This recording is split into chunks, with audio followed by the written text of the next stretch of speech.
You go to combat abilities. Combat abilities, you'll have your weapons. So dual wielding, range, single-handed, two-handed. Pretty self-explanatory. Hover over them, it just gives you dual wielding is extra crit chance, but only while you're dual wielding. If because right now it's giving me 2 crit chance. If I take one weapon off, it should remove the crit chance, so it should lower.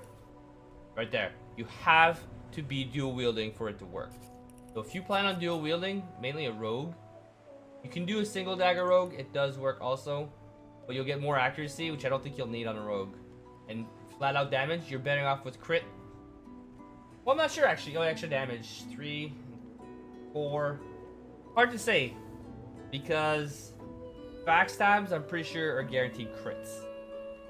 Depends on what you want to be doing. I think this may be maybe a toss-up. Maybe need some more to look into it.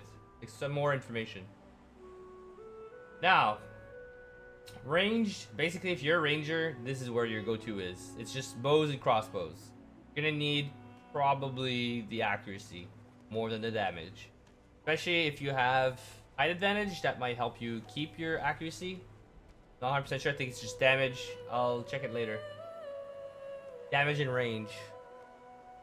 Single-handed, you wield a one-handed weapon, maybe with a shield, or empty offhand. So if you do a rogue, one-handed rogue, it's either with a shield, but then you're nerfing your damage a lot because it adds an extra AP per hit. So it's almost like you're dual wielding AP-wise, but you have a shield, so you just do one stab.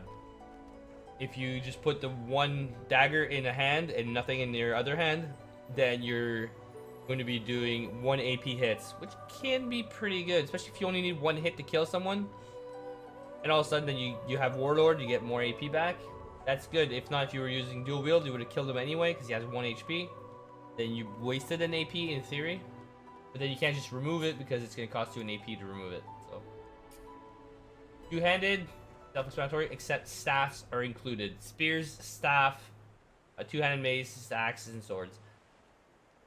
Spears, I'm not 100% sure, but knowing what I just talked about for the main stats, you could be able to boost your finesse enough with gear to make a spear viable. I've realized that now.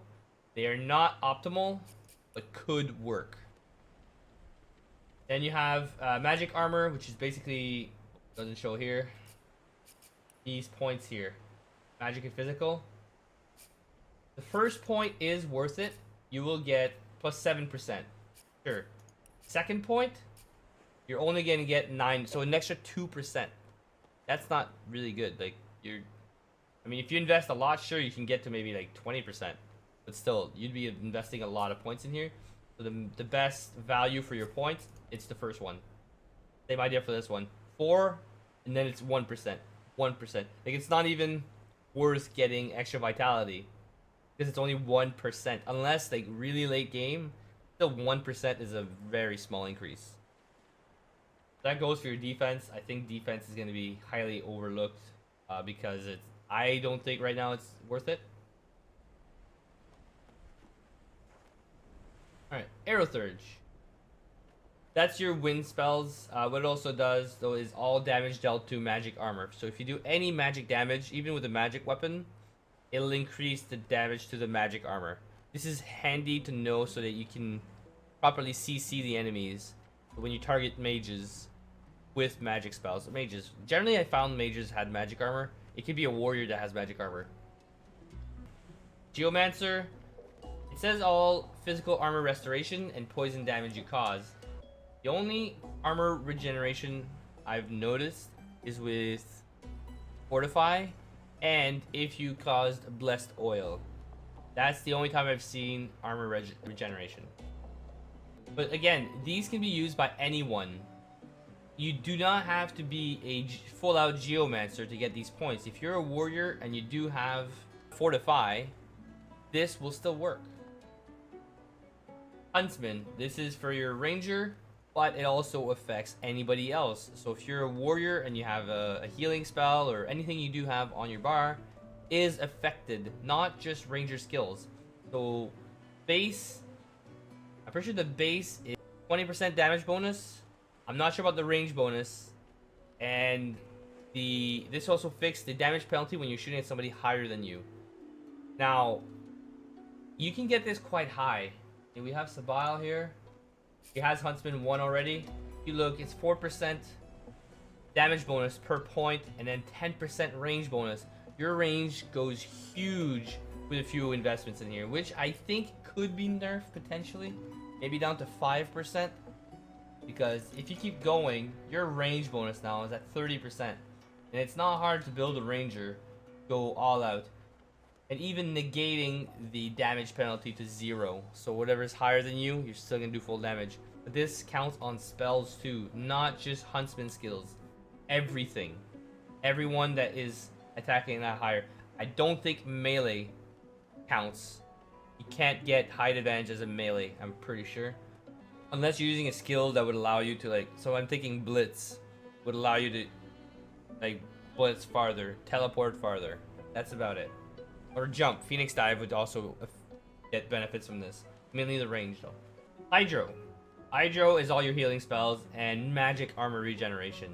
So unless you're making a cleric or paladin, I wouldn't put too many points in here. The beauty of this system is you can put a point on everyone and you have access to all skills now. Not just like Enhanced Edition where you only get 2 or 3 spells and they were like by the level. You can put 1 point and you get a really high level skill from that tree, or all skills really. The thing is, this is still subject to change. I hope it stays this way. But I mean, you could have a paladin with 1 point in Hydrosophist, and like, he will be able to use all healing spells, and then you can still focus on your damage and your melee abilities. Just having the ability to use regeneration, and there's 3 healing skills in the game right now. Necromancer, I really love this one, especially on a rogue or a mage. Just having a point, not necessarily having the skills, will give you 1 healing point plus 1% of your vitality per point of necromancy. So right now, if I go 2 points, I get 2 plus 2%. So a tank could benefit from this. Even a rogue, you probably won't have to heal the rogue very much because he'll be doing a lot of hits. So it's per hit generally, except when you do melee attacks. I've noticed that you don't get 3 ticks, you only get 1, which is weird because if you were to cast hail, I'm not even sure how many points, like how many hits. So like what, 1, 2, 3, 4, 5, 6, 7 maybe? It shows 4, I have no idea how many hits happen. Maybe it's just 4, but you will get those 4 ticks. If it's 7, you'll get 7 ticks with hail, which is huge. Like, your health's gonna stay up. So you don't actually have to cast any. Well, let's show it. If I hit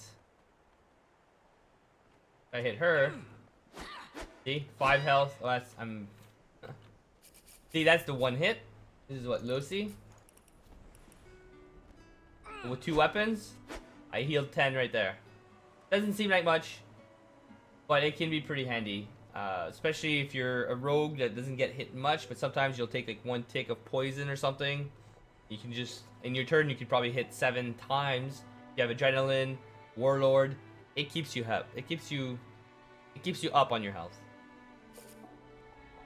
All right, Pyro. This is basically all-out fire damage. Only affects fire damage, but it can stack pretty quick. I mean, plus 1 fire damage per cast, and then plus 4%. You throw on there Rage and Savage Sortilege. I mean, you're gonna be tearing it up. Like anything that's burning, like this is really good. Then you factor in a Necro Fire, which is even stronger. If you have somebody that's casting Curse for you just before the pull, the enemy's cursed, you start throwing some fire in there. Good game. I think that's gonna be really handy, but only for a Pyromancer. I mean, you can still use it on a character that uses 1 or 2 fire spells, but I wouldn't stack it unless you're making a Pyromancer. Scoundrel. Scoundrel is for your rogue skills. I recommend 1 point on every of your characters, mainly for Adrenaline and for Cloak and Dagger. So that way you can stealth around, out of combat if you need, or even in combat, and then jump and not break stealth. That is pretty huge. Those 2 skills are very nice to have. And it only costs 1 AP in combat. So if you need to get away, you know, just jump. I mean, you have 3 skills that allow you to jump. You have, well, there's teleport, but it's not for you, it's for someone else. You have Phoenix Dive from the Warrior tree, Tactical Retreat from the Huntsman tree, and Cloak and Dagger from the Rogue tree. Any one of those will work, and they all cost 1 AP. The thing is, they all do something different. So the Rogue one allows you to do it from stealth. The Warrior makes you immune to fire for 1 turn, so you can jump into that fire, Necro Fire, jump into that fire puddle and not care.